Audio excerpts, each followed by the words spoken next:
Alright, game 1, IBM vs Findex, week 3, uh, well into the season now.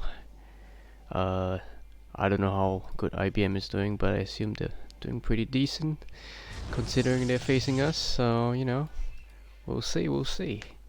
Spawning in the bottom right hand corner, we got Great Archon from IBM, and spawning in the top left hand corner, we got Windsor, otherwise known as Richard, from Findex.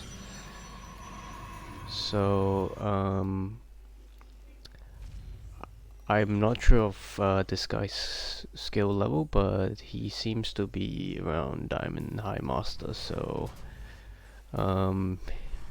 might be a very tough match for Richard here, but we'll see. Maybe he can pull one trick out of the rabbit and get some cool little build done and get a win off the Great Archon. That would be nice, but pretty standard stuff so far, I think. Just a gateway and a little barracks, nothing too crazy.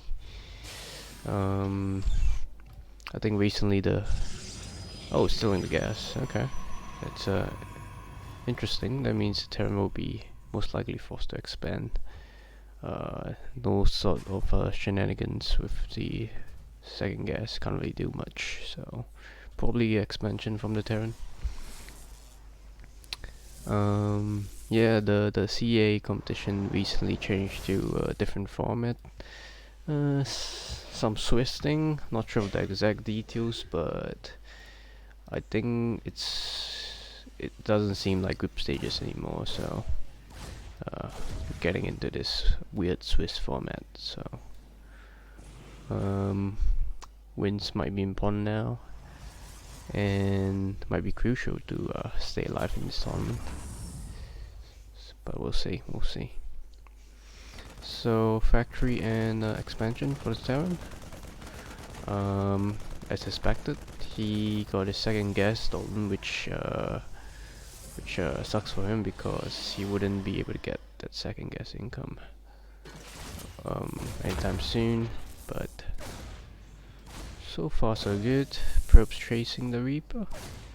Losing a lot of income here, but once he gets his adapt, he'll be fine. As you can see, Protoss got the second base earlier, so we're gonna expect a lot of perps coming out now. Just chrono boosting, get the nice income up.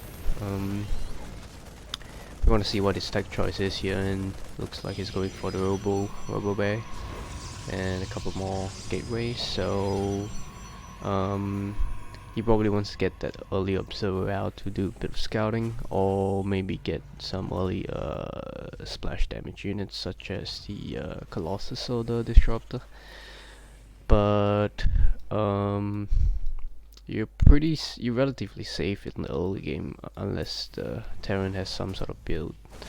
But because of the gas steal earlier, there's very limited amount of builds you can do when you get your gas stones. But it seems that he's going for that concussive shell, very early concussive shell. It's very interesting. He might want to do some sort of a timing attack, but yeah, it's very interesting. I have to lower my game sound here. It's a bit too loud. Yeah, that's better. Okay.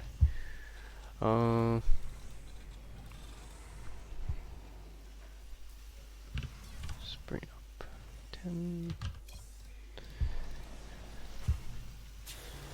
So he's got the Cyclone, he's got the Marauder slow, but he's got the one Marauder, which is interesting to get such an early concussive shell. Usually when you get the early concussive shell, you probably want to do some sort of pressure. You proxy some barracks and you get that concussive shell to slow down Protoss units so they can't retreat. But I think he's just getting it just so he can use it in the mid game, I guess. The early. I mean, it doesn't hurt. It's just 50-50, but he kind of delayed his stim for this. But again, it's okay. He's getting his third base, so he's going for that late game mindset, I would say. Getting the upgrades, the stim and the +1. Yeah, let's see what Windsor's doing. He's scanning the charge, and he's getting that Warp Prism. So he probably wants to do some sort of pressure with this Warp Prism pickup.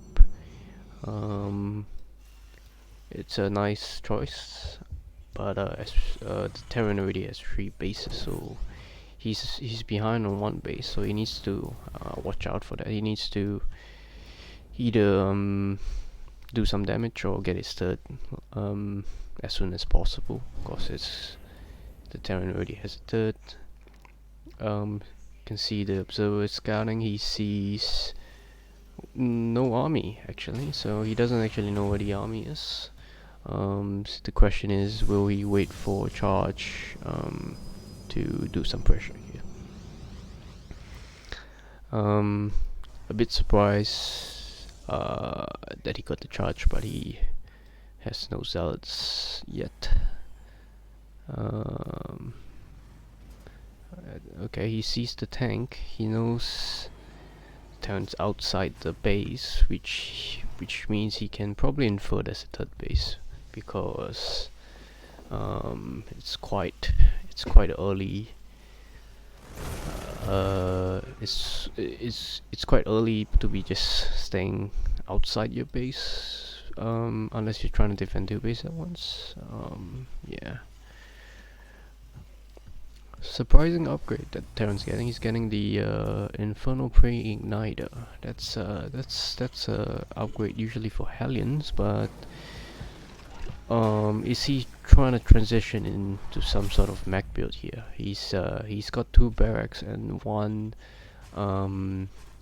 factory. I'm not sure what the Blue Flame upgrade is for, but he probably might want to get more factories if he wants to commit to this Blue Flame play, so they can get more Hellions. But it's an interesting upgrade, that's for sure. He's mixing every unit. He's got a Ghost, he's got a Cyclone, he's got 1 of every unit, which is nice. Does he see that Terran army flanking him here? He's gonna get the Warp Prism. Oh, here comes the battle. Awkward EMP there. He's okay. Windsor's just going for it. He's got a counter attack. I think that's a good choice. He's gonna break in front here.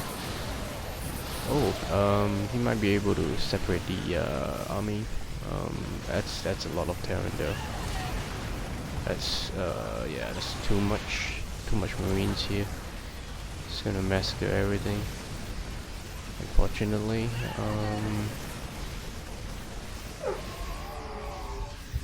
That was a painful loss.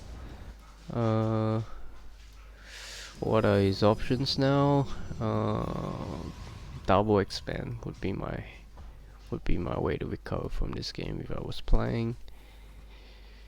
If he gets 2 Nexuses, he might have a chance to come back, but the Terran realizes that he just wiped out his own army, so he's just going across the map to pretty much finish him off. Look at the army tab. It's a huge difference. It's triple size, so it's gonna be very hard to stop this, especially with the EMP. Oh, it's a beautiful EMP. He gets all the sentries. Oh, it's a massacre. It's over. That's a painful loss. GG.